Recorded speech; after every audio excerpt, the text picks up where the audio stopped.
It's easy to come up with a list of sanctions. The question is, can you think not just one move ahead, but two moves ahead, three moves ahead? What's the reaction function? How does it actually, what's the blowback? Does it end up hurting you more than it does the enemy, in this case, Russia? And the answer is often yes. And the reason is fairly straightforward, which is, we spent 30 years getting a densely interconnected, globalized economy. How on earth do you think you can blow up one part of it and not affect all the other parts? Of course it does. And there are many, many examples, but the most, just to recite some facts, not opinions, but facts.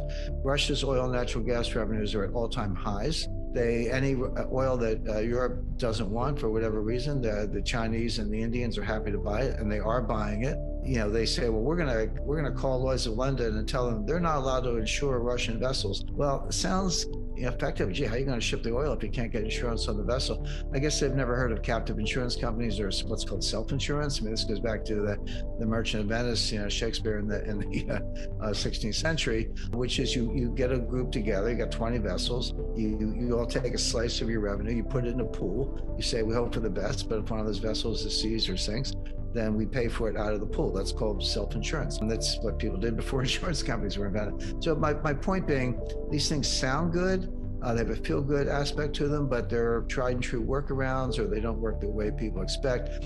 So Russia's oil and gas revenues are at an all-time high. They've got willing buyers in China and India and elsewhere. By the way, a very long list of countries are neutral on this. US and EU and UK and Canada, Australia, Japan. Okay, that's a pretty powerful bloc, I get it. But look at the major economies that have stayed on the sidelines. So, India, Brazil, Saudi Arabia, Turkey, et cetera. There's the BRICS and Shanghai Cooperation Organization members in Central Asia, a lot of very, China. So a lot of very powerful economies are not playing along with this. The ruble is it's almost too strong. I mean, our friend Elvira Nabiullina, the head of the Central Bank of Russia, she may be looking to cut interest rates. In fact, she already has to some extent, to kind of weaken the ruble because it's too strong. It's not only stronger than it was before the war began. It was about 80 to 1. The war began. It had a little quick dip to 140, then came back to 80. But then it went to like 70 and 65.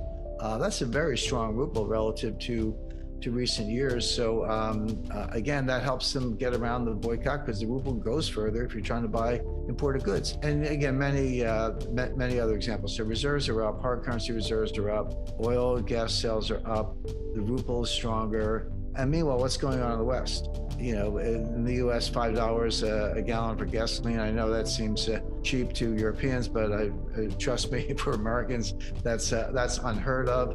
Well, it is, it's a record high. We were a net exporter of oil. Now we're an importer at high prices. Everyone knew that we were drawing down our Strategic Petroleum Reserve, the SPD, in theory to mitigate gas price increases in the United States. So, well, not enough oil, here's some oil, we'll take it out of the Strategic Reserve. Well, number one, the problem was never oil. It's refining capacity. You have to turn the oil into refined products, whether it's gasoline, diesel, or kerosene, which is jet fuel. And the bottleneck is at the refineries, not at the oil, number one. Number two, that Strategic Petroleum Reserve is not, why don't we just pump some? Why are we taking our national security reserve and selling that? Why don't we just pump more oil, which we're entirely capable of doing? Well, that gets into the Green New Scam and all of that, the ideology and the politics of it.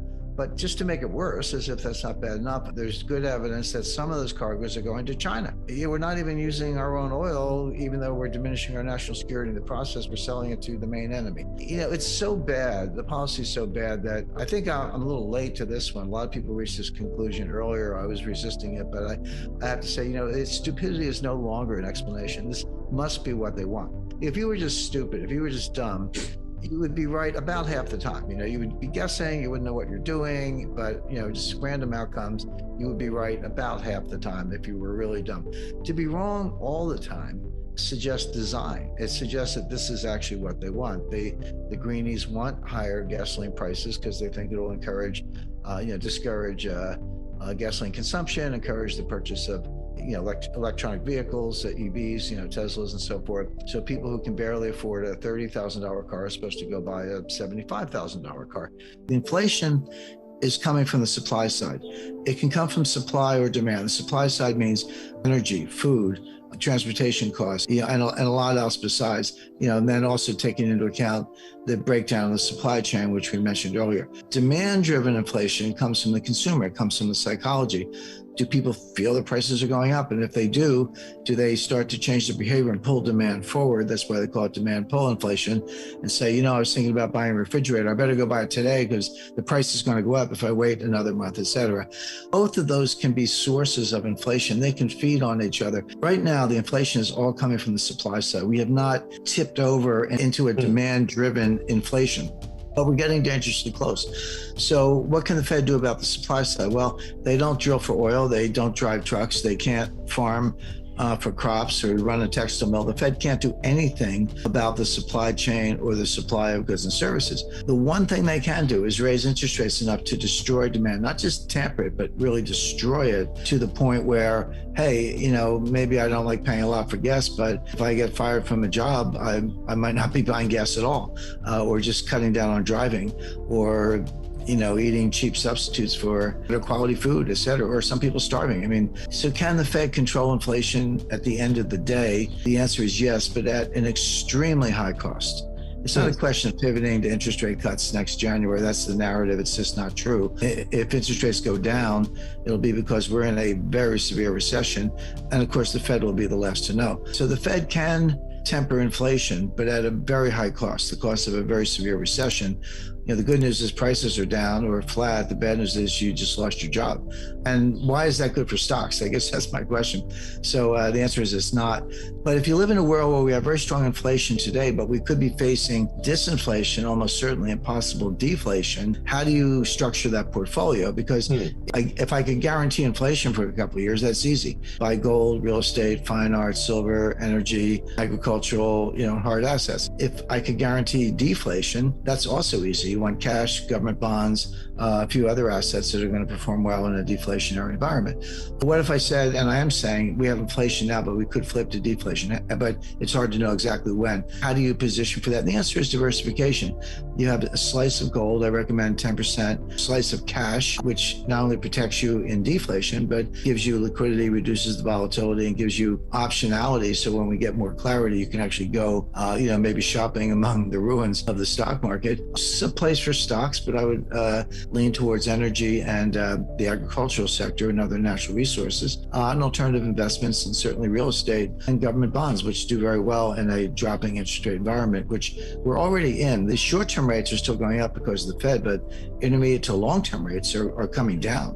And, if you have 10-year Treasury notes, you could get very significant capital gains if the yield maturity on the 10-year note drops from, let's say, 3% to 1.8%, which is where it was not that long ago. As far as gold mining is concerned, are there supply chain issues?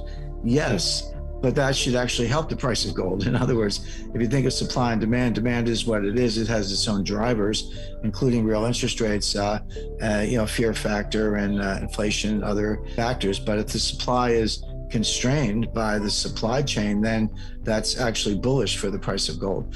As far as miners are concerned, there's no such thing as a generic miner. I don't think of miners plural. You have to take it company by company, and you have to ask yourself, look, geology is what it is. Engineering is what it is. Cost of capital is what it is. Those things tend not to vary that much. The biggest variable, the thing that will separate a successful miner from one not so successful, is the management. You need to look at the CEO, the chief geologist, the CFO, look at their resumes, ask yourself, have they done this before?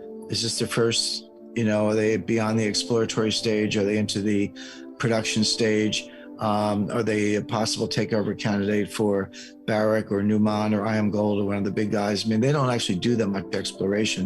What they do is they just buy successful early stage or mid stage production companies. And so that being the case, there are a couple of ways to make money in gold mining. One is if the price of gold goes up, well, that'll take the stock up. Two, if they have more gold than they thought, they had a certain estimate. It turns out they have much bigger veins, and that's good. But the third way to make money, a takeover premium. Somebody comes along and buys them and pays more than the market value for the shares to do an acquisition. So there's some very attractive opportunities, but you just have to be selective and focus on management, because that usually is the determinative factor between a success and failure.